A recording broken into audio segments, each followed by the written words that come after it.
The waters of the Gulf of Aden shimmered under the scorching sun. For centuries, these sea lanes had been the arteries of global trade, carrying oil, goods, and raw materials between continents. But in the modern era, they had also become a hunting ground for ruthless pirates, driven by desperation, greed, and the promise of quick ransom. On this particular morning, a band of armed pirates scanned the horizon from their fast-moving skiff. Their leader, a wiry man with sun-scorched skin and an AK-47 slung over his shoulder, pointed toward a distant silhouette. "There!" he shouted above the roar of the engine. "Another fat cargo ship. Easy money." The men cheered. They had seen this before. Slow-moving merchant vessels, often carrying millions in cargo but protected by little more than unarmed crews.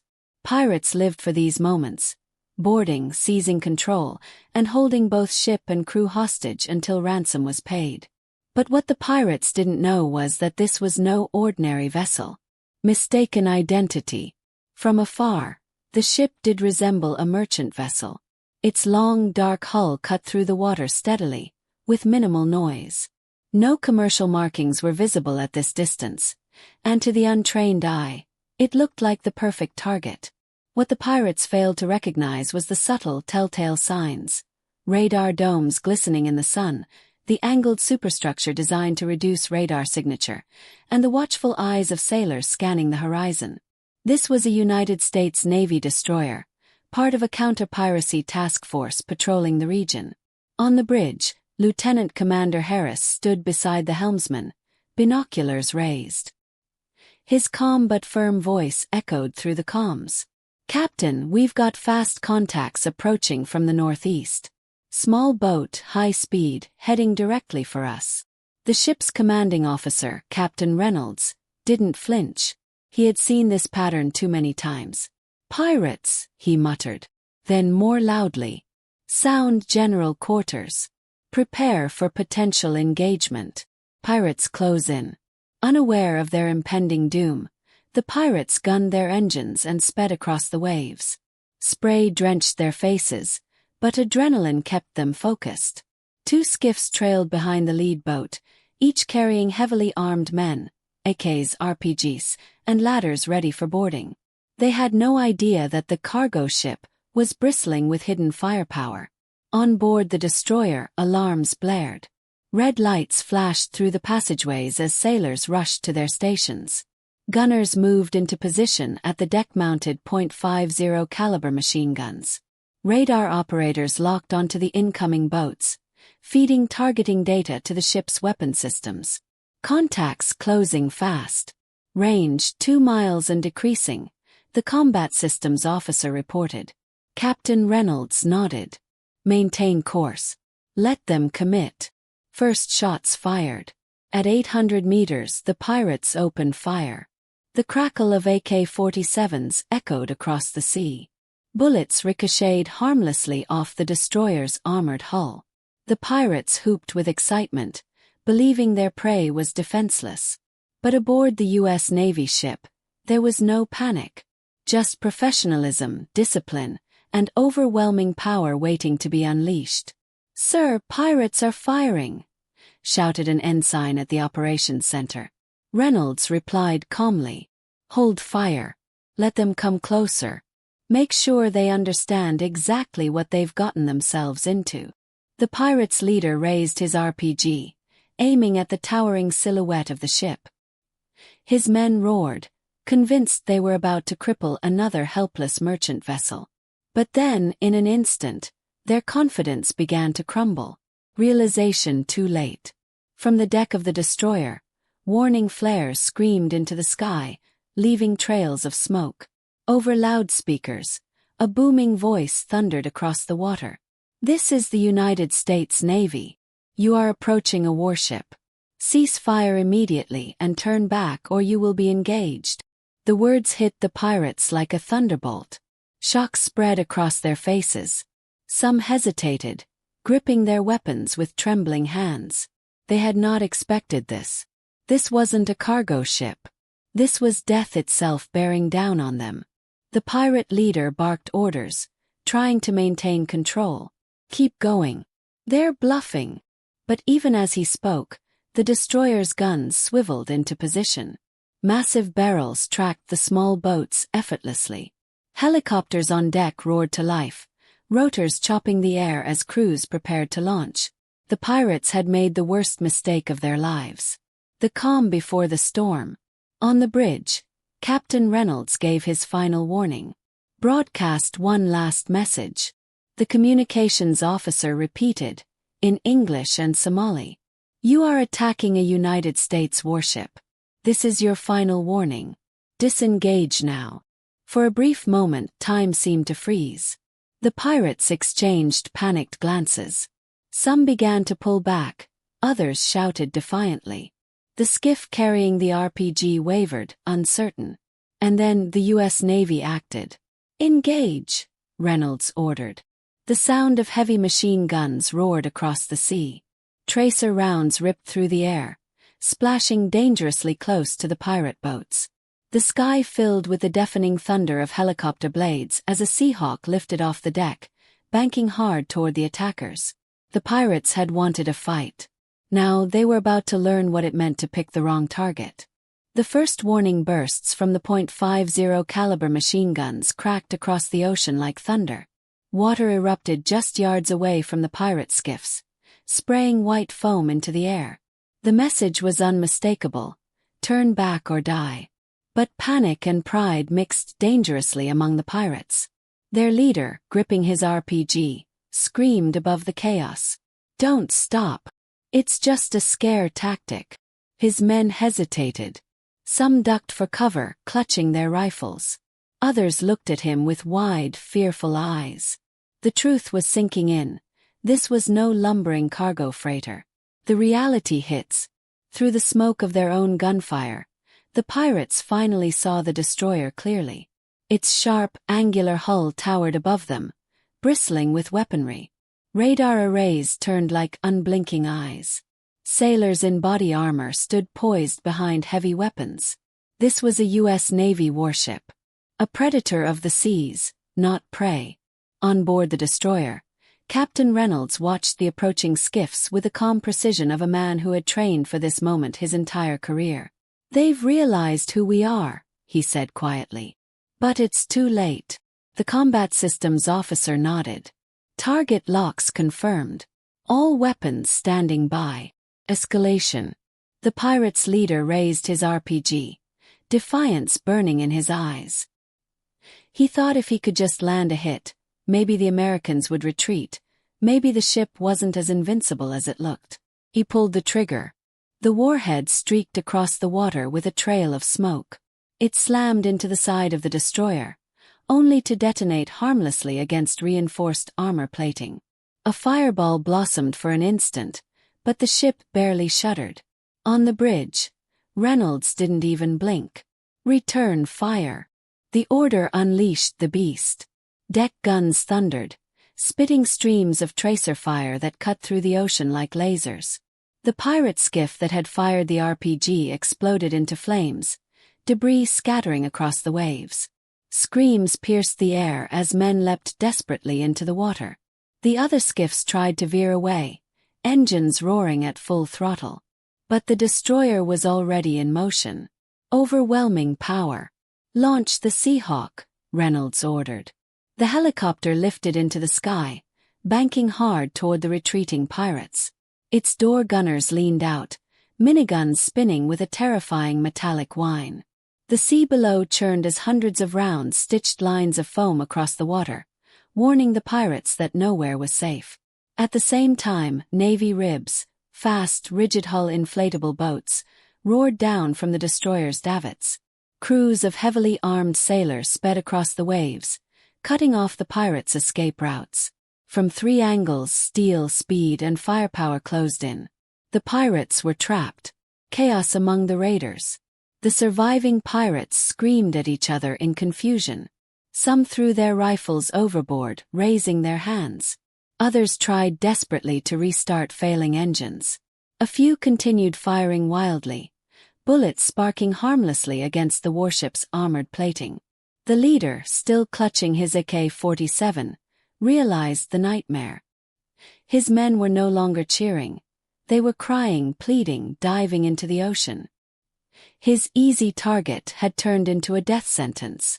"This is the United States Navy," a booming voice thundered again through loudspeakers. "Surrender immediately, or you will be destroyed." The pirates froze. Smoke drifted across the waves. Burning wreckage from the first skiff bobbed in the water. The sight of it broke their will. One by one, weapons clattered into the sea. Arms lifted into the air. The fight was over before it had even truly begun. A captain's reflection. On the bridge, Reynolds studied the scene through his binoculars. His voice was steady. "They thought they were hunting prey," he said, almost to himself. "But they just ran into the top of the food chain." His executive officer nodded grimly. Wrong ship. Wrong day. Securing the survivors. The Navy ribs closed in on the surrendered pirates. Sailors in tactical gear leveled rifles as they ordered the men to lie flat on their boats. Zip ties snapped shut around wrists. Survivors were hauled aboard, their terrified eyes darting from soldier to soldier. Some were shivering uncontrollably, drenched in seawater and sweat. Others stared in silence, the reality of their mistake carved into their expressions. From above, the Seahawk circled, ensuring no one slipped away into the blue. The area was secure. Message sent. News of the skirmish spread quickly through military channels. By the time the destroyer's report reached U.S. Central Command, satellites and intelligence networks were already buzzing. The story was clear. Pirates had attacked a U.S. Navy vessel, and the pirates had lost, badly. For the Navy, it was a victory without question. But for the pirates, and for every criminal who prowled the shipping lanes of the world, it was a warning written in fire and steel. Back on deck, as the captured pirates were brought aboard, some dropped to their knees, begging for mercy. Others kept their eyes on the deck, ashamed, broken. Captain Reynolds addressed them briefly. His words were translated into Somali, echoing across the deck. "You attacked the United States of America. You thought we were weak. You were wrong. This sea does not belong to you." The pirates said nothing. Some wept. The calm after. With the danger neutralized, the destroyer resumed its patrol. The sun dipped lower on the horizon, casting golden light across the sea. The only evidence of the battle was the trail of smoke rising from the wreckage and the silence of men who had gambled against the wrong opponent. For the crew, it was another day at sea. Another mission, another reminder of their purpose. For the pirates, it was the end of their illusions. Because when they had tried to hit the wrong ship, they learned the truth. The U.S. Navy was not prey. It was the storm. The ocean was littered with debris, fuel slicks spreading in rainbow patches across the waves. Smoke still rose from the shattered remains of the lead pirate skiff. The smell of burning gasoline carried across the wind. But the U.S. Navy was not done. A counterattack wasn't just about ending a fight. It was about sending a message, one that would echo through pirate networks across the region. No one attacks a United States warship and escapes. Lockdown and control. On the destroyer's bridge, Captain Reynolds gave crisp orders. "Secure the area. Make sure no skiff slips past us." Radar operators scanned for any additional boats. Helicopters circled overhead like hawks. Fast attack ribs spread into a search formation, corralling the surviving pirate vessels. Every movement was calculated, precise, overwhelming. The pirates, now disarmed and trembling, could do nothing but comply. They had entered a game of giants with nothing but rifles and ladders. Firepower demonstration. To remind the region who controlled these waters, the destroyer executed a controlled firepower demonstration. "Load the 5-inch, Reynolds commanded. The ship's main deck gun rotated with a mechanical growl, locking onto a floating piece of wreckage. The order was given, and a thunderous boom rolled across the sea. The shell obliterated the target in an explosion of water and flame. For the pirates watching from custody, it was a moment of soul-crushing realization. That single weapon had the power to sink an entire freighter in seconds. Against that, their AK-47s and RPGs were nothing more than toys. Boarding operations. Meanwhile, Navy boarding teams launched from ribs. Clad in full tactical gear, they approached the surviving pirate boats, weapons at the ready. "Hands in the air!" shouted one of the sailors. "Lie flat. Do not move." Terrified pirates obeyed. Some dropped to their knees, some raised trembling hands. They were swiftly zip-tied, searched, and transferred to Navy custody. The teams worked with speed and efficiency, leaving no chance for resistance. Every confiscated rifle, every RPG tube, every weapon was catalogued. The pirates' skiffs were stripped of engines and marked for destruction.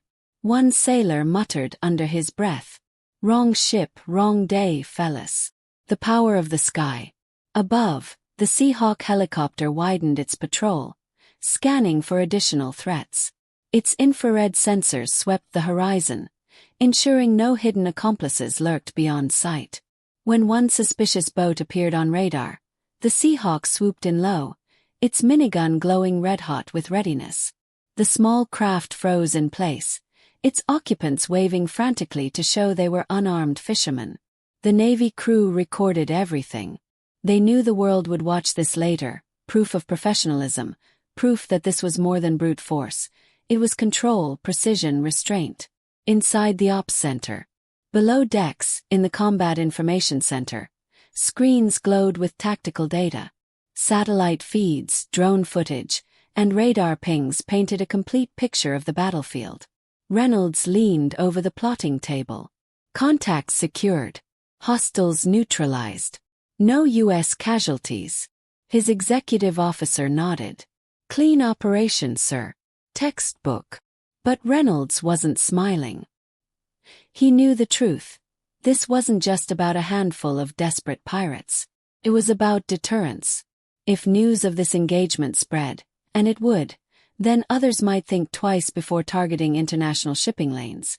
Captured pirates. On deck, the captured pirates were lined up under armed guard. Their expressions told the story.